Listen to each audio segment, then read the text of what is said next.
Welcome to Read Your Comics. Today I'm continuing the reign of Supermen.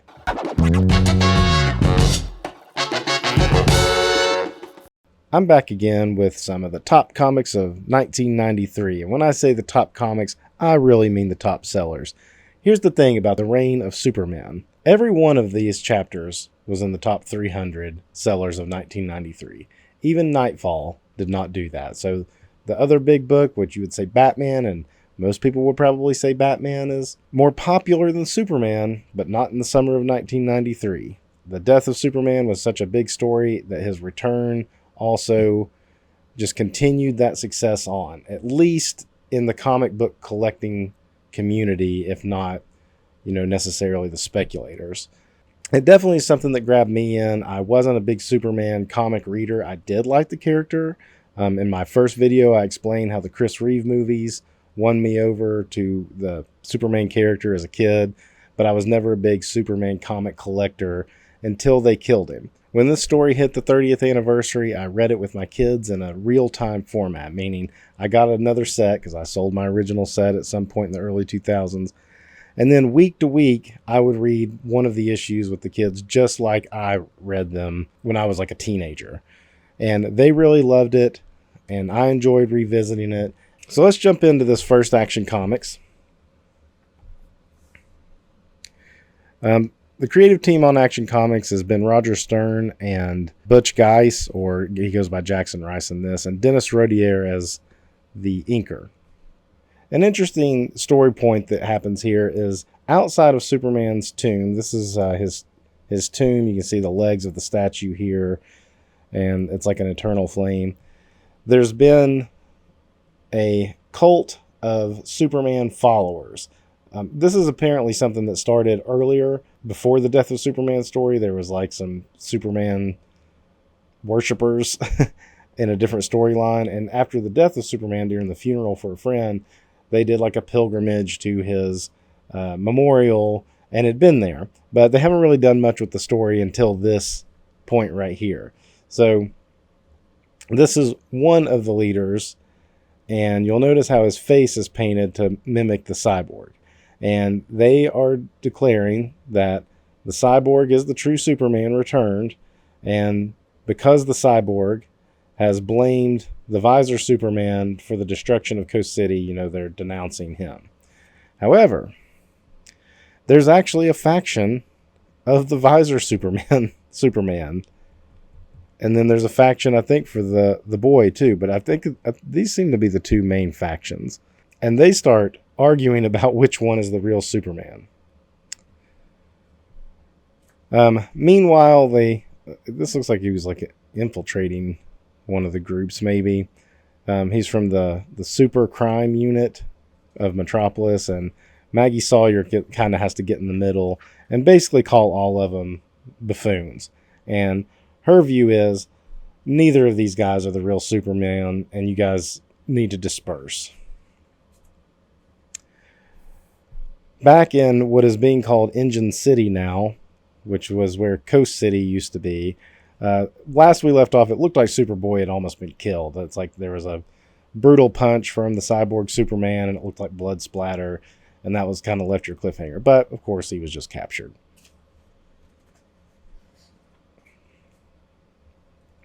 So you start getting a little exposition about what's going on here. Not a full description yet. I don't remember if it happens in this issue, but you get a description of like what's going on. They finally say this is Mongol. He's been around before too, but like they didn't say his name. And I thought when I was reading this with my kids, I thought it was kind of a failure when he showed up. Well, they were building it up like it was going to be Darkseid, and that's fine. And to reveal that it's Mongol is fine too. When I was posting these on Instagram, I had people call him Darkseid Light. Fair. He wanted revenge on Superman, and he's teamed up with the cyborg, who we get some more information on soon. But the cyborg is the leader of the group, and Mongol is not really too thrilled with it. Look at these upshot panels that Geist does. I love it. His Mongol looks really good too. I can't remember, would the last guy's issue have the Cyborg? Because the Cyborg had kind of not been appearing in the other titles until this point. Now we see the Visor Superman returning to the Fortress of Solitude. Now, if you'll remember from the last video, we actually saw a suit of armor leave the Fortress of Solitude, and they kind of were hinting that maybe it was him that got in the suit of armor and was returning to Metropolis. But now we're seeing that he is just now arriving, and his like Matrix thing is broken. And Action Comics was the book for the Visor Superman, so this was the one that was kind of focusing on him. And he's getting explained to by the androids kind of what's happening. And we see the Kryptonian armor marching across the sea, fighting Octopus, which is pretty cool.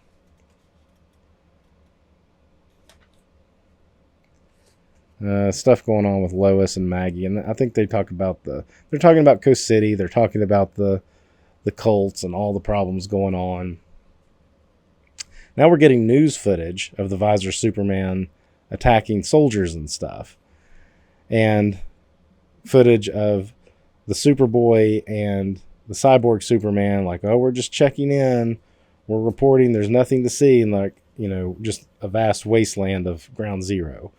But really what it is they're talking to the Justice League. So here's our Justice League. It had been revamped because in the Death of Superman, we didn't have a bunch of these characters. We didn't have Shazam on the team or Captain Marvel. We didn't have John Jones or the classic Green Lantern or Wonder Woman. Notice Batman's not here. He's preoccupied with his own status quo changing crossover. Maxima was on the team. This may be, or is this Justice Society? Like Justice Society and Justice League right here. Anyway, they're getting these reports from the Cyborg Superman. I like this. It's not a hologram. It's actually like screens, but it's almost like 360 screens so they can all see it on a circular table. That's pretty cool. A little design there. And he's saying, no, stay back. The radiation's still too bad. We've got this covered. Yada, yada. Look at Maxima there. Telling you, Butch Guys kills it. These faces, he does some great faces.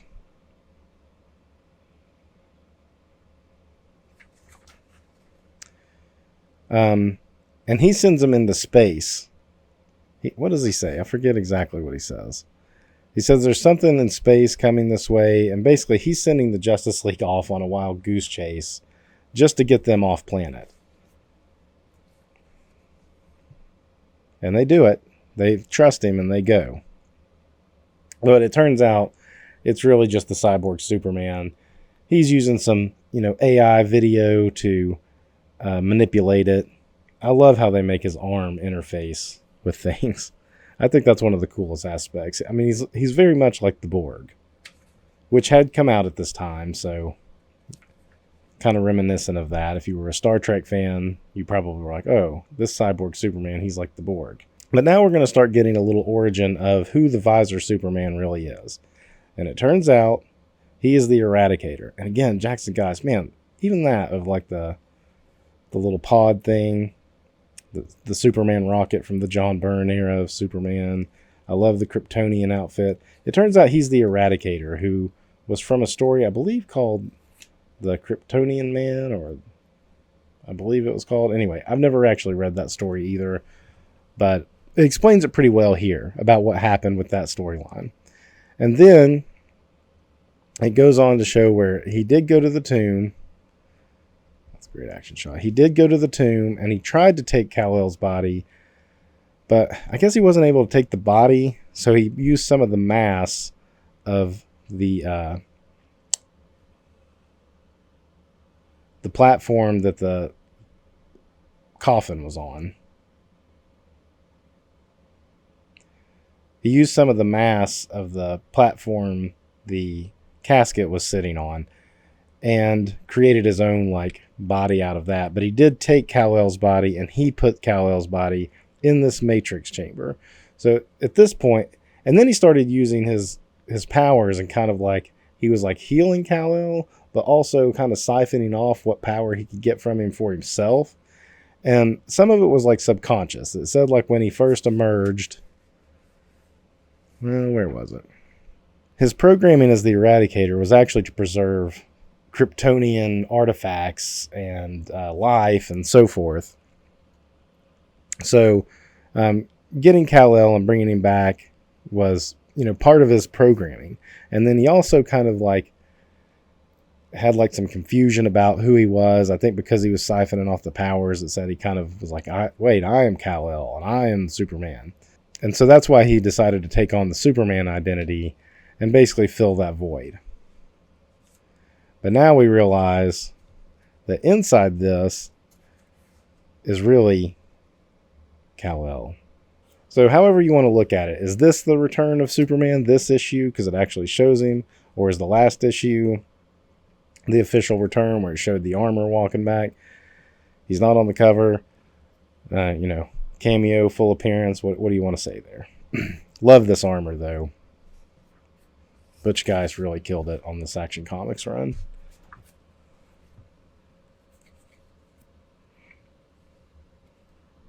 So now we do get a big shot of Kal-El's face right on the cover. The real Steel deal? Is he really back? Let's find out. We're back to John Bogdanov. His Superboy is thick. But he does this great stuff right here. Remember, John Bogdanov has thrown out that Lex Luthor had a broken leg. Maybe he's over it by now anyway. Awesome shot of Steel. Bullets flying off of him. That's a power shot right there. So Steel is just returned back to Metropolis. And he's just trying to keep things under control. He knows that Coast City's probably a little too big for what he's capable of doing. So he's just trying to hold down Metropolis.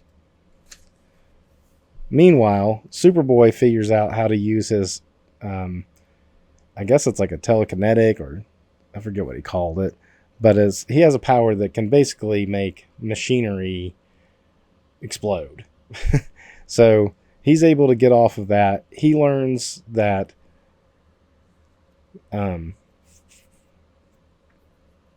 Mongol and the Cyborg are planning to attack Metropolis next.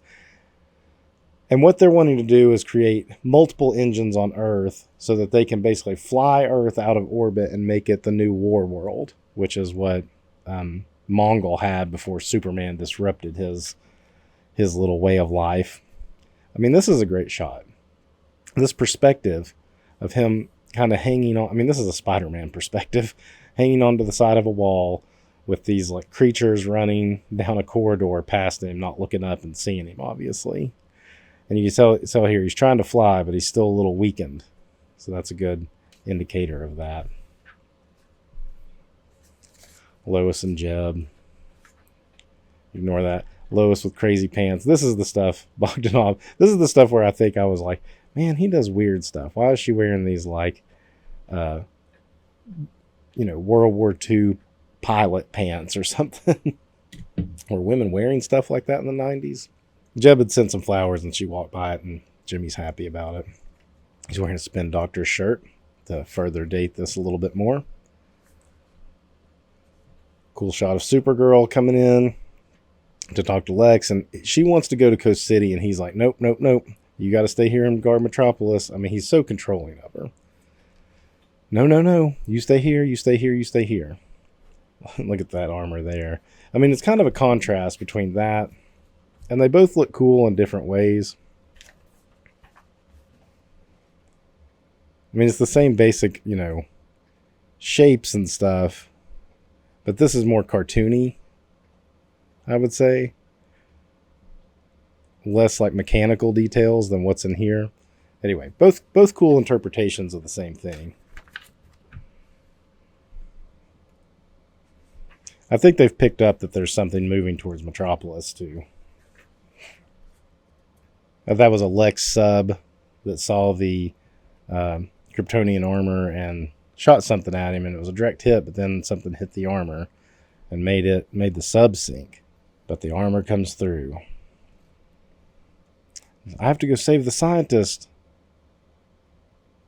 pretty good angle and stuff. A little kind of a weirdness happening here at her waist. It's like her pelvis disappears a little bit. But I like the angle of it. You know, of her like trying to take off and him grabbing her by the arm. There she is. Good thing she was wearing her pilot pants. Getting on an old prop plane too. But still decides, you know what, maybe I do need to go to Coast City, so he's coming to hitch a ride with her.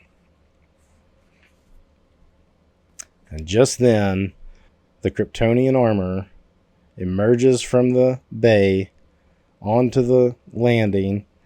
And, you know, of course they're going to fight with it at first. Because they don't know what it is, why it's showing up. I mean, Coast City had just been destroyed too. So for all they know, this is something to do with that. Great shot of Supergirl lifting up its foot and tossing it. And then Steel, thankfully Steel just happened to be at the airport as well. Well, she threw it. Oh, I hit the chopper. Oh, Lex's chopper. Oh, no. So she wasn't thinking, I guess.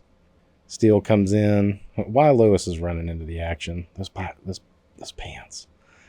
And then Superboy finally makes it back too. And he's running on fumes, though. Love that sound effect. I'm not even going to try to say it. Katact Thoom. I guess I am going to say it. Katact Thoom. It's a great sound effect. I mean, sometimes like panels like this seem like bogged down. I was just like, let me throw something in right there. But it's like, I really want to concentrate on just drawing this part. I want to make it look cool, this angle. I mean, this is great action in this. It really is. I mean, lots of different, coming at it from different angles, perspectives. I think his hammer is able to, like, extend. Because it looks huge right there. It's like 2 times his size. Anyway, that's a cool shot, too. And Steel being kind of an Iron Man Thor mashup. Just with the hammer. He doesn't have god powers, obviously. Definitely more Iron Man. So they kind of incapacitate the armor. And then it poops out a person. And it's Kal-El in the black suit that everyone loves and wanted to see in the movie so bad. It is a cool suit. I mean, for this one story, I wouldn't want Superman to always be wearing black like that. But it's cool. And it's cool in the context of his resurrection and stuff. I don't think there was anything. Ads. The ads are fun. The kids really enjoyed the ads as we look through these and the Nightfall books. A lot of the video games, my kids like classic video games, like old Nintendo, Super Nintendo, old Sonic games. So when they see these ads like that in these comics, they get excited. It's funny because I just, as a kid, I'd just read past them. My kids get excited to see it in the time period that they were from. Okay, we are on the Dan Jurgens Superman book now. It's a nice opening spread. Look at Lex. Lex looks almost ape-like there. Where's Supergirl? So you get Kal-El's return. Very heroic, kind of 3/4 splash here. And he's like, it's me. And of course Lois is like, this is a bit much. I've already been tricked by 2 others for sure. And then of course there's, he's not Superman. He doesn't say he's Superman. He knows that he's a clone of Superman. But the other 2, it was questionable and we're not sure. So the easiest way for Kal-El / Clark to convince Lois is, how about To Kill a Mockingbird? Clark's all-time favorite movie, could it be? So in case you want a little bit of trivia, apparently Superman's favorite all-time movie, not book, movie, is To Kill a Mockingbird. So that convinces her enough in the moment. Now I wanted to see if she was still wearing the pants that Bogdanov gave her.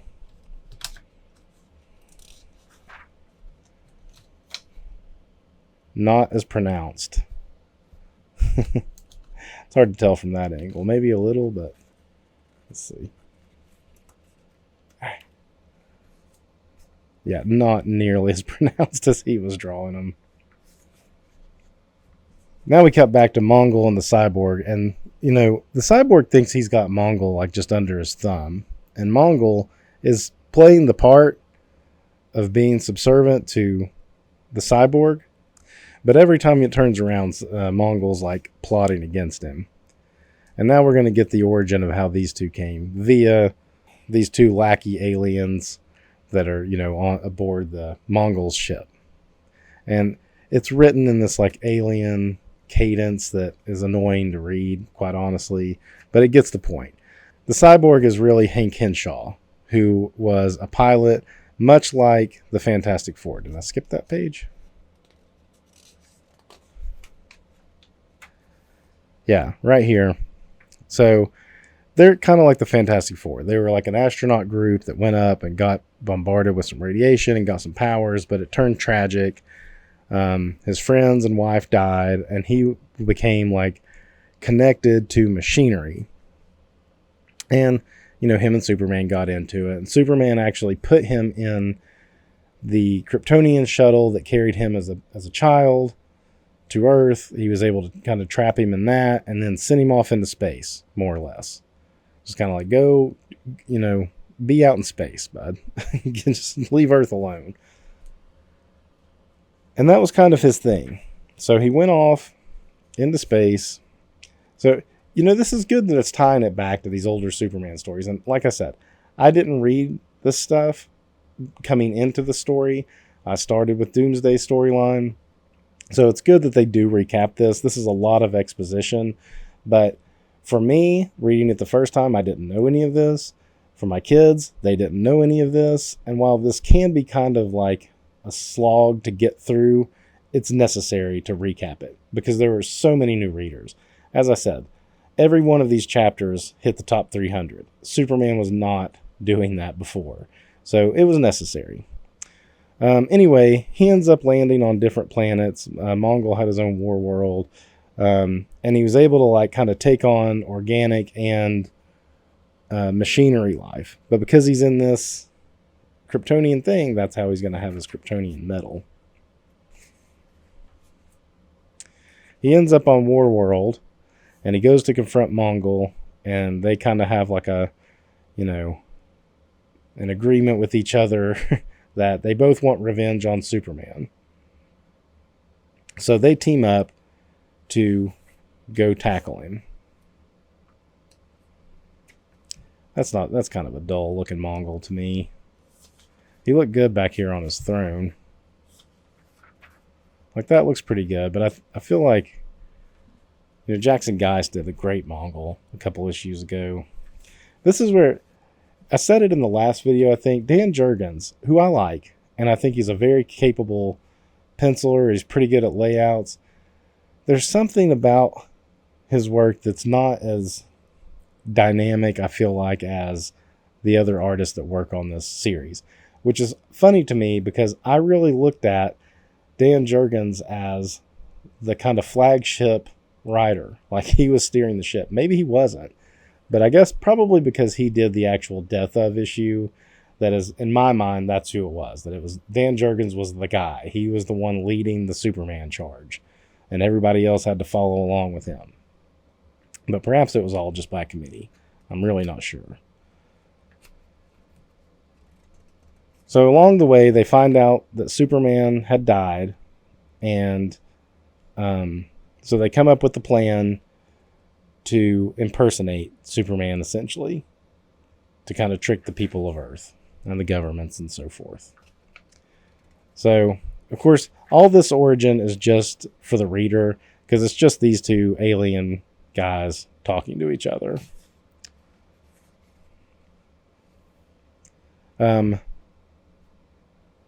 Meanwhile, the Eradicator that we've learned now is he's gone into like a regenesis thing. So he's kind of like on the sideline for a minute as he goes into this.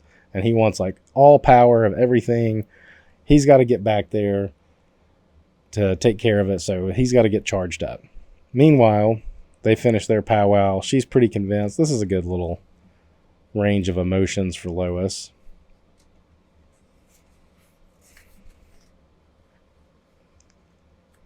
it's a weird panel when they do stuff like that. And they, he kisses her and her eyes are open. she's stunned, but she also feels like, oh, this is Clark. And as my kids call it, this is called a smooch out. So he borrows some rocket boots from a LexCorp person, and they're off to Coast City. The three of them.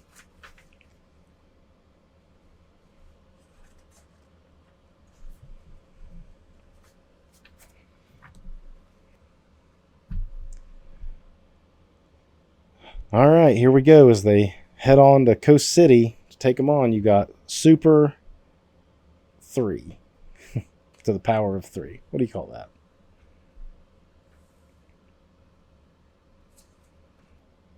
Tom Grumman. He's already got the mullet going. He's got the long, shaggy hair flying away from the sunset. Interesting texture up here.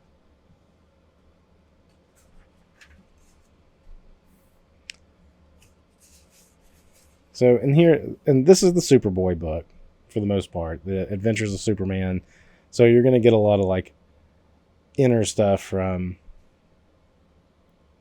Superboy. And remember, he's not called Connor Kent yet. That's still a ways down the road. At this point in the story, things are moving pretty fast, and I mean, you get your exposition parts about explaining, like how Superman came back, who these characters really are. But other than that, we're pretty much just in the action phase. And here, Mongol keeps trying to rise up against the cyborg for his own needs, not because he's, turning good or anything, but villains can't work together for too long. And keeps getting put in his place. I mean, they're going into, it's a war zone, right? And Superman, he's weakened. I guess I should have said that in the last book because, he obviously isn't full power because he had to use the Kryptonian armor to walk across the ocean, which apparently only took him a day. Thing that's moved pretty fast. He needed these rocket boots to fly, and I think even Steele mentioned like his fuel reserves were getting kind of low. That's a great, just simple panel here. Look at that. That's a stormtrooper. Look at that face. Tell me that's not a stormtrooper design. Or a nod to a stormtrooper.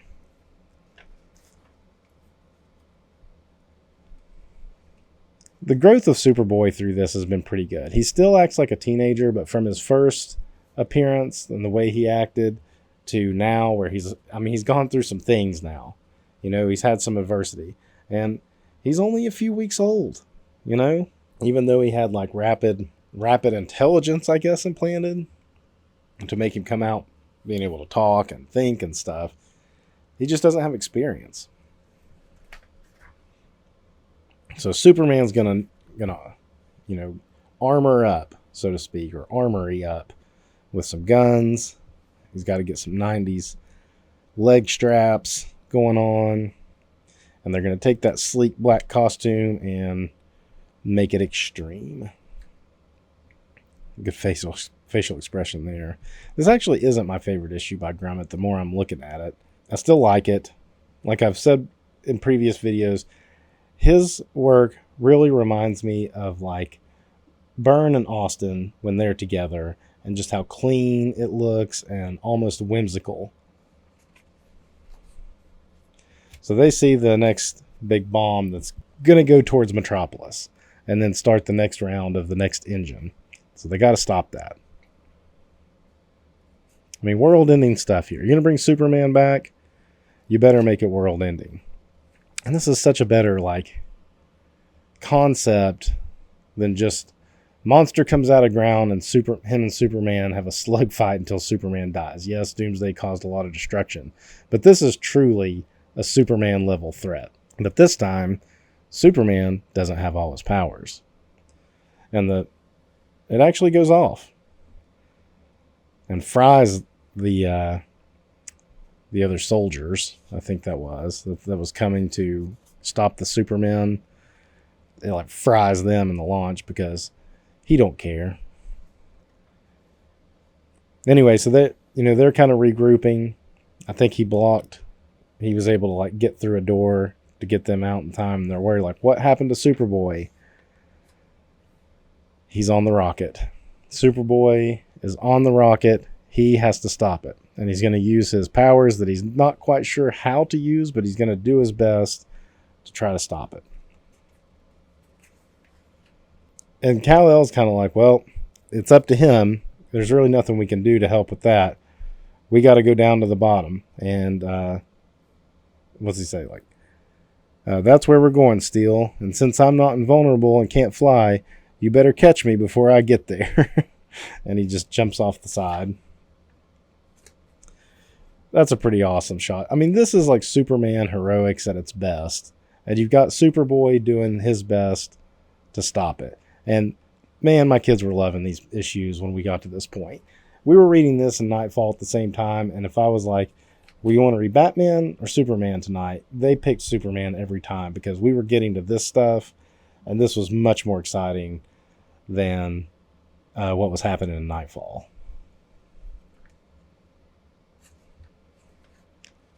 So it looks like he's going to just come, of course, right on top of the Daily Planet. I mean, that must be like the biggest landmark in Metropolis. Aim for the Daily Planet. And you see the Tana, who he's, got a pretty close friendship with. And he's able to bend it up so that it doesn't hit the Daily Planet. He bends it up and it's going up into the sky. She's cheering him on. And it explodes way up in the sky. I think there'd be like some fallout or something, but maybe it wasn't nuclear. Maybe it was just hydrogen. Anyway, it blows up and you're left to wonder, did Superboy make it or not? Kids didn't buy that one at all. We already were left with one cliffhanger that he was dead. They weren't going to buy it that time. So that's the end of, what are we at now? Month 4?